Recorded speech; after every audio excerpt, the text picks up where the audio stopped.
I've been thinking that that just sort of like, you can have like emotions in any religion. Okay. But I didn't like cement it to anyone. So like when I saw like the people who were just being so genuine, like that really encouraged me in my relationship with God. And like I really wasn't even reading the Bible, right? Yeah.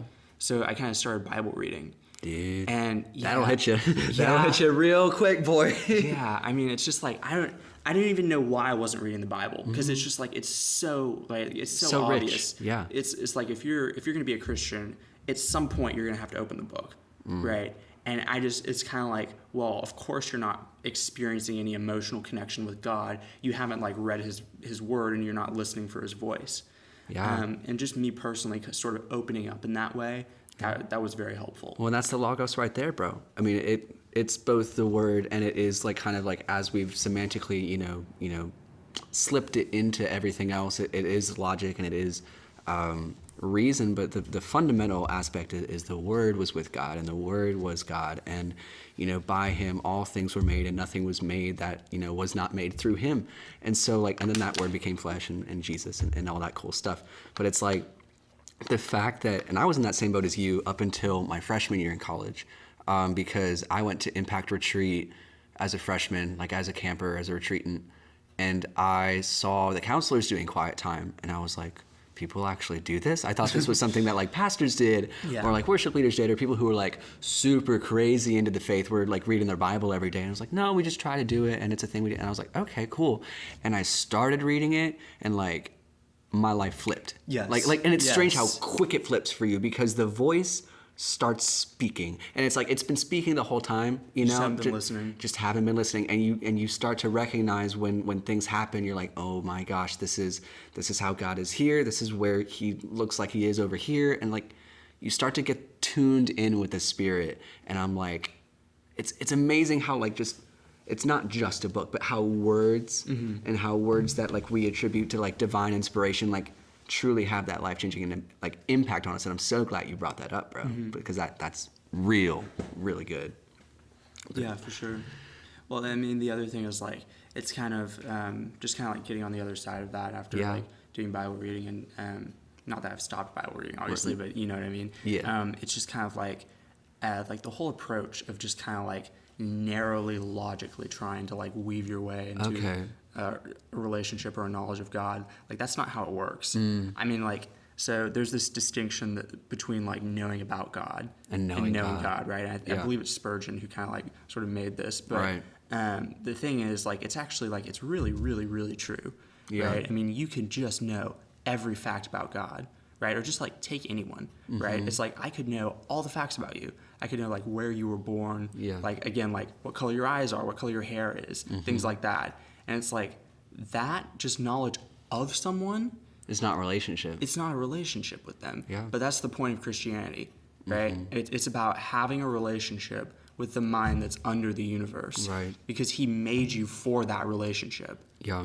Right? That is the purpose of your life, is to be in a relationship with God. Yeah. And if you just sort of like come from this logical perspective without emotions, you're really just you're damaging your experience with God. Yeah. So I would really want to like say strongly that like, while you shouldn't like reject logic. It's very helpful, and like it even pretty helpful. Right? It even talks about in Proverbs, like before God laid the foundations of the world, like He was putting in wisdom. Yeah. Right. Like that's wisdom is personified in Scripture over and over again, bro. Right. It's like she's been there singing, right? Like she calls out. Yeah, she calls out in the streets. So like, I mean, this is the foundation, right? You're not going to get into a relationship with God and then things are just not going to be illogical, right? So logic is important, right? But just knowledge of like axioms or propositions, right? That is not going to bring you into a relationship with God. Not a full relationship. There has to be an opening of your heart.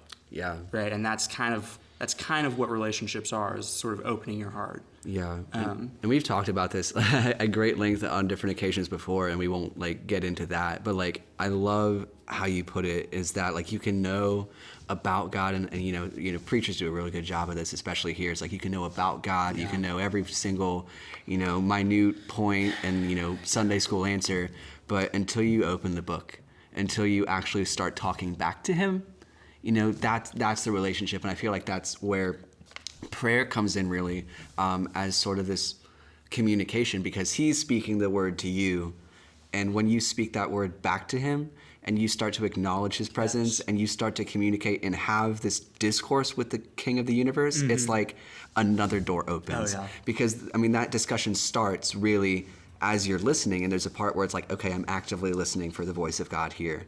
But then at some point, again, after opening the book, you got to talk back. Because he wants to hear from you, and he is excited to hear from you. And more than anything in the world, he wants to know and to love you. And the way that he does that through so many avenues, but really through just our discussions with him. I've been blessed countless times over through prayer. And prayer really for me is probably the epitome of that emotional experience, because you have the rational side of it. I can go through scripture and just kind of like, have this theological lens that I'm wearing and being like, okay, here's all the connections and here's where A meets B and C. But when I start talking back, is when the tears start rolling.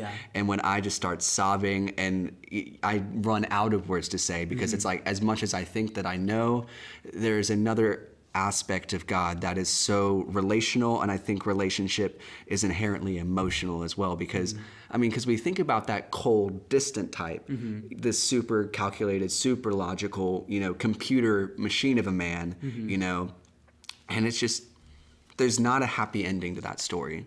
You're right. There really isn't, and I think it takes us a long time. It took me a while, because there was certainly a part in my high school experience where, more out of a rebellious phase of, I'm not gonna care about anything. I'm too cool for school. I'm too cool for people and stuff like that. It's like, I'm gonna shut off the emotions. I'm gonna do whatever, and I'm gonna pretend like nothing hurts me. And you're just gonna build that wall up, and let nobody through.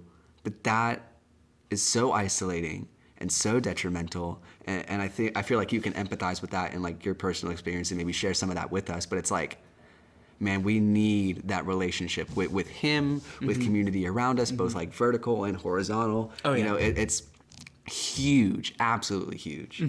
Well, and one of the things I would say is this is just purely observational. Right. But one of the things I've noticed about other people in general is there's this huge stereotype that if you just shut off your emotions and you just go through problems at the back of a textbook, you're going to become just this math genius or this this scientific genius, and that's how you get good at science.